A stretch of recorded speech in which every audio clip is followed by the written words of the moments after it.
La Trinidad, las Escrituras ofrecen claridad sobre cómo Dios revela como Padre, Hijo y Espíritu Santo. ¿Cuántos temas importantes para meditar y guiar del aconsejamiento? En segundo lugar, redarguir, esto es reprender. La reprensión se refiere a la exposición y corrección de errores o pecados. Las Escrituras ayudan a reconocer en nosotros y confrontar las acciones o pensamientos equivocados. Si alguien que conocemos miente habitualmente, debemos recordarle que las Escrituras reprenden esa conducta. Siempre con amor le mostramos que Dios valora la verdad y la honestidad, como se ve en Proverbios 12:22, que dice: los labios mentirosos son abominación a Jehová, pero los que hacen verdad son su contentamiento. Ese es un versículo buenísimo para enseñar en la escuela dominical, ¿no es cierto? Tenemos acá corregir, eso es restaurar. La corrección implica la restauración y el cambio hacia una mejor conducta o comprensión. No solo muestra lo incorrecto, sino también cómo corregirlo. Gálatas 6:1 dice: hermanos, si alguno fuere sorprendido en alguna falta, vosotros que sois espirituales, restauradle con espíritu de mansedumbre, considerándote a ti mismo, no sea que tú también seas tentado. Si algún hermano es sorprendido infraganti, o sea, en el mismo momento en que se está cometiendo el pecado, nuestro primer impulso debe ser buscar su restauración, como Dios también lo enseña, restaurar. Ay, cómo necesitamos practicar eso, hermano, la restauración. Y restaurar es aguardar el cambio, No es que, el hermano ya está bien, no está bien. Restaurar es aguardar el cambio. Y muchas veces hay que asumir que cuando hubo pecado público, bueno, hermano, ya estás descalificado para el ministerio. Hoy se presenta una gran discusión en cuanto a: ¿puede un líder, o sea, un pastor, un anciano que cometió adulterio, volver a liderar? Claramente no, la Escritura le enseña por todos lados que no. Sin embargo, muchos llegan a contestar lo siguiente: eso depende de la congregación. Si la congregación lo quiere perdonar y restituir en su cargo, que lo haga. No, depende de la palabra de Dios, por favor. Pero ese tipo de enseñanzas existen. 4. Instruir en justicia, o sea, entrenar en justicia. Eso es rectificar. Se refiere a la guía y entrenamiento en vivir una vida recta y justa, conforme a los principios de Dios. Las Escrituras enseñan sobre cómo tratar a los demás con amor y respeto. Por ejemplo, Efesios 4:32 instruye lo siguiente: antes sed benignos unos con otros, misericordiosos, perdonándoos unos a otros como Dios también os perdonó a vosotros en Cristo. O sea, esa es la enseñanza de cómo tratar a los demás. Estos 4 aspectos muestran cómo las Escrituras son una guía completa para la vida cristiana, ayudando a los creyentes a conocer la verdad, a ser corregidos y a vivir de manera justa. O sea, necesitamos estar en el aconsejamiento. Por eso el discipulado es muy importante, que le da lugar al aconsejamiento.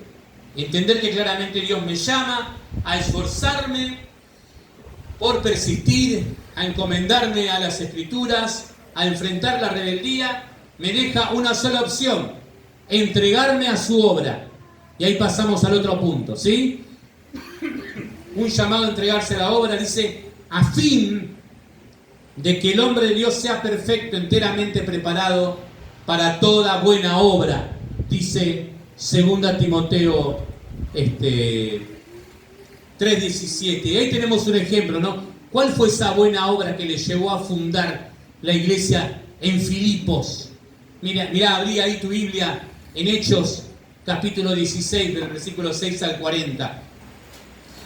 Después de unos intentos de ministerio impedidos por el Espíritu Santo, en Hechos 16, Pablo, sin poder dormir, se le mostró a Pablo una visión de noche. Un varón macedonio estaba en pie rogándole y diciendo: pasa a Macedonia y ayúdanos. Como ven acá, una visión, no era un sueño. Pablo estaba despierto y se le apareció ese varón Pablo, Lucas y Silas pudieron responder al llamado porque estaban preparados para toda buena obra. ¿Cuál fue esa buena obra que los llevó a fundar la iglesia en Filipos? En primer lugar, la buena obra, ¿cuál fue? Llamar a la fe a Lidia y a su familia. A ver, voy a buscar yo acá mi pasaje en Hechos 16. Qué hermoso eso. Estar preparado para toda buena obra, y acá lo describe muy bien.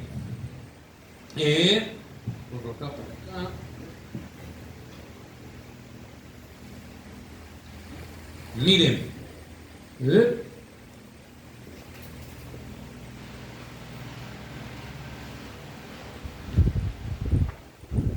Versículo 11.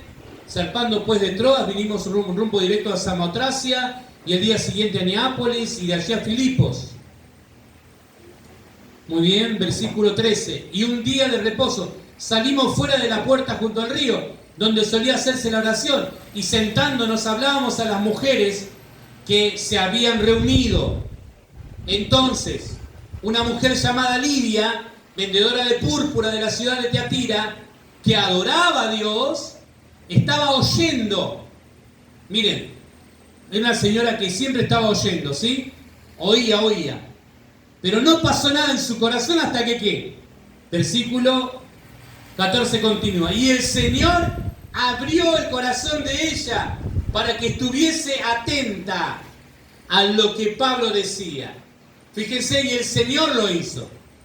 Ella había oído una y otra vez. Eso es lo hermoso de llevar la palabra. Y no importa si ya lo hiciste la semana pasada. Pero ya predicábamos otra vez en el mismo lugar, ya se nos acabaron los lugares. No, seguís hablando, seguís predicando. Quizás hasta con la misma presentación especial que hiciste de evangelismo. Y Dios, en el momento que Él quiere, abre el corazón. Él lo hace. Nosotros no nos tenemos que salir a convencer a nadie con nuestra astucia. No nos tenemos que desesperar para que la gente levante la mano, se convierta. No, solamente tenemos que predicar. Y eso es estar preparado para toda buena obra. Creer en la obra soberana de la salvación de Dios. ¿Cuál fue esa buena obra que lo llevó a fundar la iglesia de Filipos? Llamar a la fe a Lidia y a su familia. En segundo lugar, dice ahí, liberar a la fe a Lidia, a la joven esclava poseída. ¿Recuerdan lo que había pasado después? Ellos estaban ahí, seguían enseñando, y de repente se cruzan con una divina. Dice en versículo 17, esta, la divina, siguiendo a Pablo y a nosotros, daba voces diciendo, entonces, estos hombres, la divina decía, estos hombres son siervos del Dios Altísimo, quienes os anuncian el camino de salvación. Versículo 18 del capítulo 16 de Hechos. Y esto lo hacía por muchos días. Fíjense, hermanos, muchos días. Mas desagradando a Pablo, se volvió y dijo al Espíritu, te mando en el nombre de Jesucristo, que salgas de ella, y salió en aquella misma hora. Versículo 19, pero viendo sus amos que había salido la esperanza de su ganancia, prendieron a Pablo y a Silas y los trajeron al foro ante las autoridades. Y ahí sabemos que los castigaron con látigo y después los metieron en la prisión. ¿Cuál fue la obra para la que ellos estaban preparados? La buena obra fue llamar a la fe a Lidia, fue liberar a la joven esclava poseída. Ellos estaban preparados. Ellos estaban esperando el momento nada más y Dios los llamó. Ahora, ¿cuál fue la otra buena obra que pudieron hacer? Es llorar. Llorar juntos. Ellos estaban cantando himnos y oraban en medio de la persecución. Sin duda habrán llorado, pero cantaban himnos. Y ahí estaban, alabando al Señor en medio de la prueba. Pero también, ¿cuál fue otra buena obra? Llevar al carcelero y su familia a la salvación. Estuvieron ahí. ¿Dios lo pudo haber liberado antes? Sí, pero no lo hizo. Dios tenía un propósito. Y ellos estaban convencidos del propósito de Dios. Ay, mi querido hermano, no hay oposición. No hay oposición. Acá ni Satanás los pudo parar. Ni el Imperio Romano. ¿Cómo vas a pensar que un hermano anciano te quiere frenar? No. Me parece que hay mentiras del diablo dando vueltas. Tengamos mucho cuidado. El enemigo está afuera. ¿Sí? Y es verdad, tenemos que saber entendernos, comprendernos. Tenemos que crecer amándonos, charlando más. A veces los problemas que tenemos es por problemas de comunicación. ¿Cómo puede pasar eso entre nosotros? No tiene que ser así. Si compartimos el pan los domingos en la cena del Señor. No, hermanos, hermanas, no. Quitémonos todo tipo de, podemos llamarle fantasma que tengamos. Seamos cuidadosos. Ahora, ¿estás preparado para toda buena obra? ¿Te estás preparando para toda buena obra? Este llamado a la acción tiene ese objetivo. Como dice Mateo 28, 19. Id y haced discípulos a todas las naciones, bautizándonos en el nombre del Padre, del Hijo y del Espíritu Santo. ¿Es acaso convertir a las personas en religiosas? No. Es salvar de muerte un alma y cubrir multitud de pecados.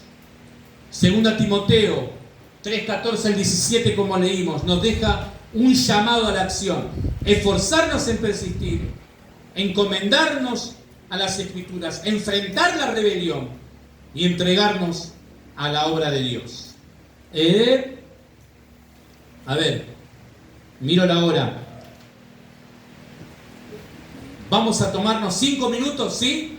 Para agarrar y retomar directamente con una última sesión, así nos ponemos en hora.